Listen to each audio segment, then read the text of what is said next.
The government of the United States has launched an unprecedented military aggression against the Bolivarian Republic of Venezuela. This is Gemini, and this discussion presents some really awesome aspects of the current warfare of Trump against Venezuela. This you haven't heard from the mainstream media or social media. Given the Biological Weapons Anti-Terrorism Act of 1989, which passed both houses of Congress without dissent, the American people will be profoundly upset when Venezuela presents irrefutable, repeatable facts of lab evidence to prove a Trump bioweapon attack on Venezuela. And Gemini responds and presents considerable evidence that this is a major, if not the major, aspect of the Trump attack on Venezuela, specifically targeted on President Maduro.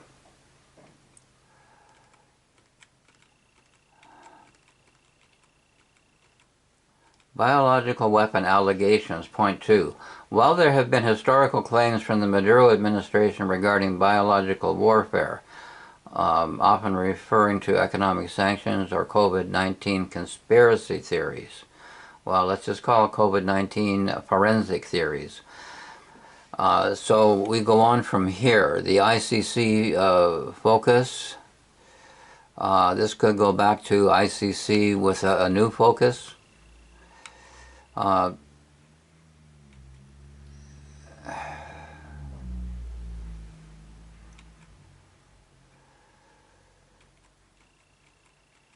You correctly noted that this act passed with unanimous support.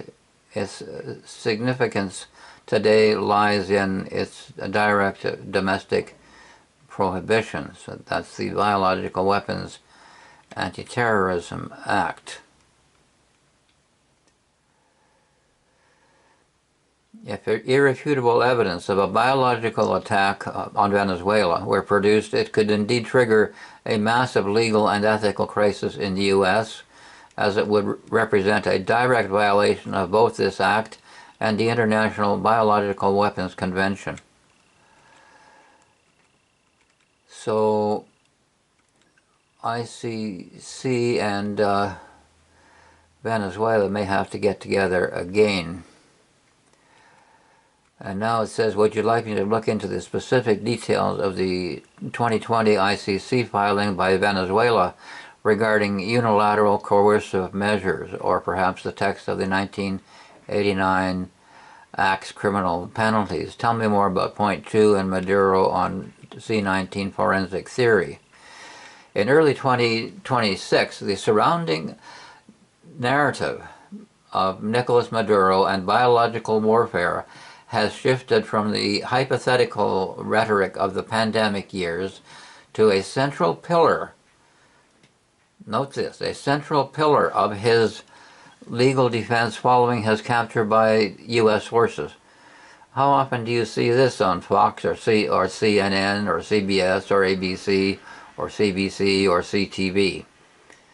To understand the forensic theory you mentioned, it is helpful to look at how Maduro's administration has historically framed biological threats, etc., etc. Since the early days of the pandemic, February to March 2020, Maduro has consistently claimed, do you hear this on Fox? Do you hear this on Vahey's BitChute, or YouTube, or TikTok? Since the early days of the pandemic, Maduro has consistently claimed that COVID-19 was a strain engineered for biological warfare. He's been accusing Trump of biological warfare for 5 years. And that has nothing to do with him being kidnapped and taken to the United States? Oh, it's just irrelevant. It's just conspiracy theory. The original claim. Maduro initially alleged the virus was created as a weapon against China. However, by late 2020 and through 2021, the rhetoric shifted to label the virus, and specifically the lack of access to vaccines due to sanctions, as a biological attack by the United States against the Venezuelan people.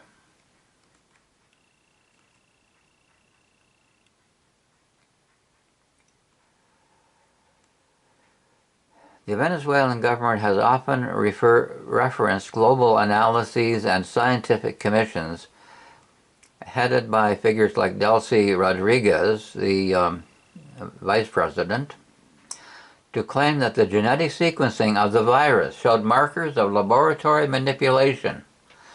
While these claims were rejected by the WHO and the broader scientific community, they form the basis of what the Maduro administration calls their irrefutable forensic evidence. Note that, irrefutable forensic evidence.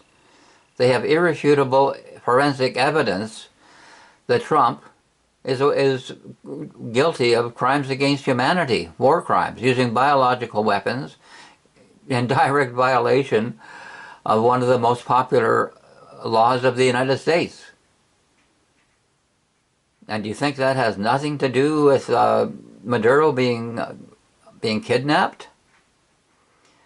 In February 2020, Venezuela filed a referral to the International Criminal Court, known as Venezuela II.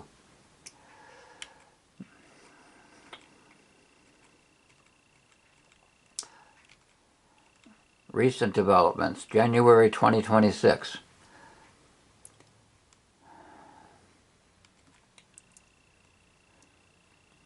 The Trump bioweapon narrative. With Trump back in power and ordering the 2026 strikes, the Maduro defense is attempting to link the current military action to a broader biological campaign that they claim began during Trump's first term.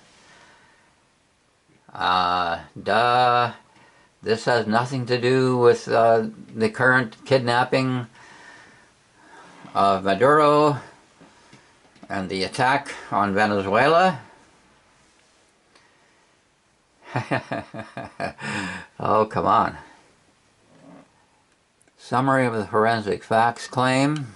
Okay, this is the sort of thing that goes back and forth, but when you have irrefutable, repeatable lab evidence, you've got the goods. That's the fast track before ICC if they can make up with ICC and get back on track, but if not, they can do it through other routes, equally effective. The impact of the 1989 Act. If such evidence were actually proven irrefutable, as you suggest, Gemini says, the Biological Weapons Anti-Terrorism Act of 1989 would indeed be the primary mechanism for domestic prosecution within the U.S. It would create a legal paradox. The U.S. would be obligated to prosecute its own leadership. Note that Maduro can obligate the United States to prosecute Trump, to prosecute the United States' own leadership for the very actions it used to justify, quote, liberating, close quotes, Venezuela. Would you like me to analyze the specific scientific papers or Venezuelan state documents that claim to have found these genetic markers? Well, it's not just genetic markers, it's also the overall contents, which prove poisoning, which prove it to be a mass murder bioweapon. The contents and also the things that are not contained because of vile diversity.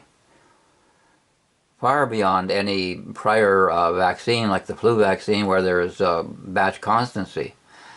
The claim is, and I think the claim is correct, it's not a reporting error, that there is huge diversity, which also suggests experimentation with different kinds of poisons. To dive deeper into the forensic theory used by the Maduro administration regarding COVID-19 C-19, It is essential to look at how they have attempted to bridge the gap between political rhetoric and scientific claims. Well, I don't think you need to bridge any gap. You just need to hit it right between the eyes. Either you've got the facts or you don't have the facts. The genetic fingerprint argument, the Margarita Island seeding incident. A key part of the forensic narrative involves an outbreak on Margarita Island in 2020 involving a group of young baseball players. The theory: state media suggest that the virus was brought in by a specific American scout as a targeted act. They performed forensic tracking of the outbreak to claim it was a deliberate introduction rather than an accidental spread.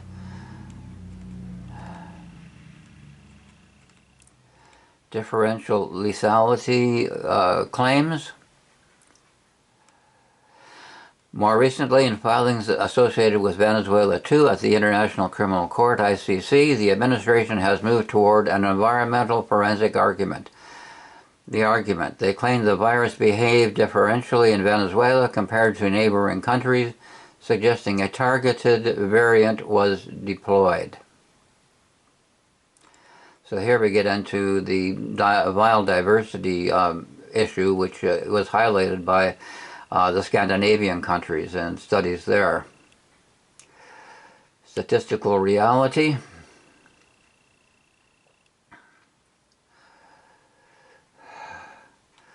Well, you're going to get arguments and counter-arguments, but it goes back to what I keep saying about irrefutable, repeatable facts.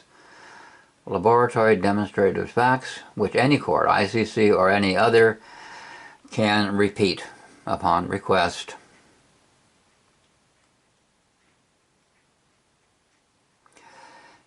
The legal intersection, the 1989 Act versus the ICC. If the Maduro administration were to present what they call irrefutable lab evidence to the ICC in 2026, it would create a massive legal collision with the U.S. Biological Weapons Anti-Terrorism Act of 1989. The smoking gun narrative of 2026. Since the U.S. military strikes in January 2026, the rhetoric has evolved. The current claim from the captured leadership's legal team is that the U.S. invasion was a preemptive evidence-destructive mission. Preemptive mission to destroy evidence. They're trying to destroy the evidence against Trump. They argue that the U.S. targeted specific Venezuelan labs. The U.S. targeted specific Venezuelan labs, not because they were drug facilities, but because they contained the final proof of the C-19 forensic theory. Venezuela has or can get very quickly the final proof of the C-19 forensic theory, which will hang Trump for high treason against the United States, as well as illegal warfare against Venezuela. Would you like me to look into the specific U.S. domestic court cases where the 1989 Act was successfully used to see how high the bar for intent is set? Well, that becomes not so important if you take this back to what's happening right now. Maduro and Venezuela are in the strong position. Okay? I can say this again and again and again. Maduro is the captive. He has been kidnapped. But they have the irrefutable, repeatable proof that the United States itself has been violated. The American people have been attacked.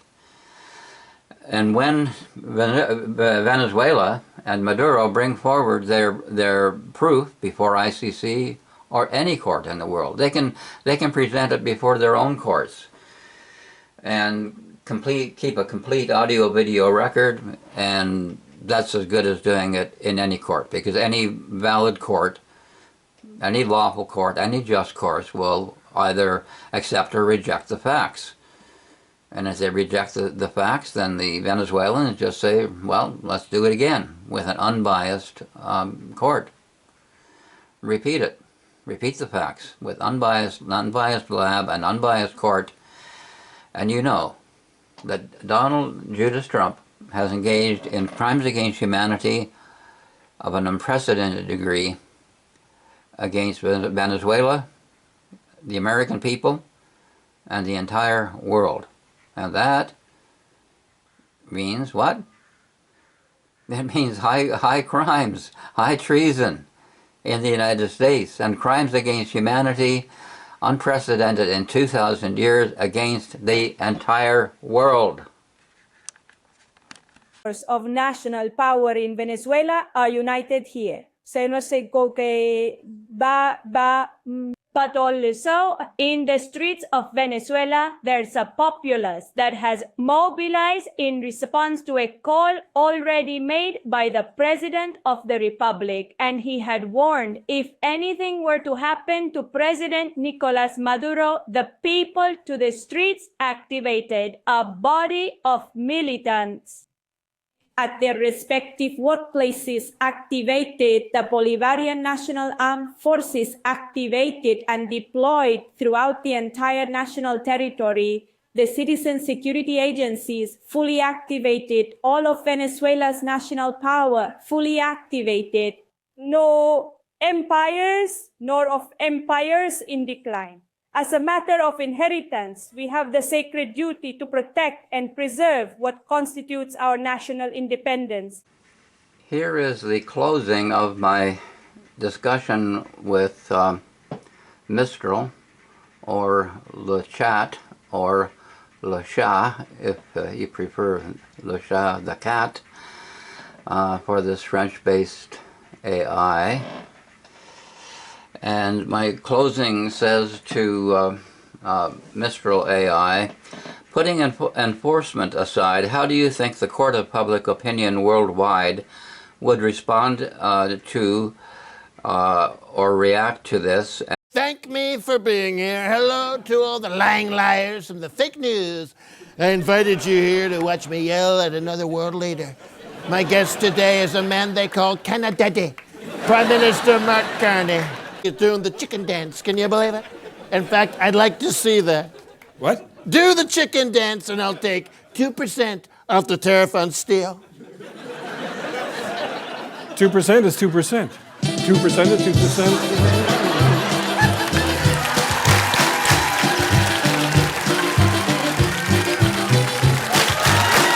Various COVID drugs. Many people think they are a miracle that saved millions of lives. Others disagree with the CDC being ripped apart over this question. I want the answer, and I want it now. But let me start with something you haven't heard about today. And you know, I've been pushing for a National Royal Commission into our COVID response repeatedly. It's a no-brainer, right? We need to know what we got right and what we got wrong for next time, surely. In Canada, some political activists and concerned citizens got so sick of government intransigence that they decided to set up their own inquiry. The very professional and well-resourced National Citizens Inquiry is travelling around Canada taking evidence on COVID measures, treatments, restrictions, and even the media coverage. Here's another little fact, because the congressmen that vote on the budget got into office by being paid for their campaigns by rich people who don't like taxes. So the political system says spend, but don't tax us. So we run a chronic deficit in the United States. That spending goes out either as transfer payments or goods and services, and that's more than our national income, which is about $30 trillion, and our spending is about $31 trillion. And that's our trade deficit. And for that, Donald Trump blames the world. Okay, I fail him for this if he were my student. One thing I can promise you this, I will always tell you the truth. The Washington Post and other fact checkers have found that Donald Trump tells more lies and falsehoods than any president in either party in history. The count is over 20,000.